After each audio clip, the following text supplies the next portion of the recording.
Хүүхдүүдээ өнөөдөр бүгдээрээ цагаан сарын талаар мэдэж авъя.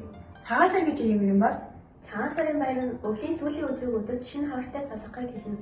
Монголчууд үүнийг элбэг хангалан аж аргалтай цэвэр ариун байхыг биелэгдэж тэмдэглэдэг. Хөг тэгвэл цагаан сар ч үнэхээр ёсолдог өдөр баяр ах нэ. Битүүн өдөр гэж юм бол Битүүн буюу хуучин жилийн сүүлийн орой хүмүүс гэрээ цэвэрлэж тэдээ будаа бэлдэж бурхандаа эхлэх өргөдөг. Орой нь айлууд өглөөний зоогоо барьдаг. Энэ нь тухайн жилдээ хийсэн бүхнийхээ үр шимийг хүртэж буй утгатай. битүүн өдөр цээлхээс байгаа юу? Битүүний шөнө гэрээ бүр тарахыг муу ир гэж үздэг бөгөөд бусдын гэрээс хоол хүнс гарахыг мөн хориглоно. Мөн битүүний өдөр хэрүүл тэмцэл гарах юм бол тэр жилдээ юм өгдөг юм гэж үздэг байна. Битүүний орой бид нар юу хийдэг вүлээ? Битүүний өдөр гэр орноо цэвэрлэх нь маш чухал гэж үздэг.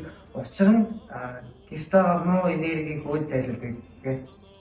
Шинийн нэгэн гэж юм бол Хаврын сар буюу шинийн нэгэнд хүн бүр өнгө чавгаатай байж эв найрамд ахын дүүсийн холбоогоо баталдаг. бид нар шинийн нэгний өглөө өвөө эмээгийн очоод хамгийн түрүүнд юу хийдэг вүлээ? Мэдээж өвөө эмээгийн очиж хамгийн түрүүнд залган шүү дээ.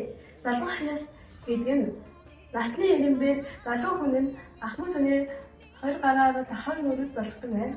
Ийхүү монголчууд амар мэндээр мэддэг байна. Золготоо гараа атгаж болохгүй.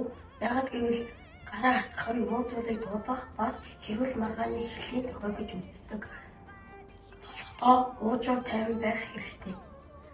Би айл суух хэсэг талаар ярив. Айл суух ясаар ахмад хүмүүс нь гэрээ хамт буй гэрийн дээд хэсэгт суудаг. Харин залуучууд нь гэрийн баруун зүгт насны ирэмбэрээ суудаг. Насны ирэм ба хүндэтгэл нэг чухал зүйл юм. Би нэг зүйлийг сайн мэдгүй юм. Шинийн нэгний өдөр бидний золгосныхаа дараа ууцаа өндөг шүү дээ. Ууц өндөг яс гэж байдаг. Тэр нь юу юм болов? Ууц өндөг нь өвөг төгсдөөс эхлүүлэн хүүхэд залуучууд хүмүүн гэрт ирсэн зочдыг дайлах юм. Бид нар шинийн нэгний өдөр найз нөхөд хүүхдүүдээрээ цуглан эмээ өвгийнхаа нөгөө өрөөнд ч юм уу ороод тоглоом надад тоглодог. Монгол тоглоом гэж юу юм болов?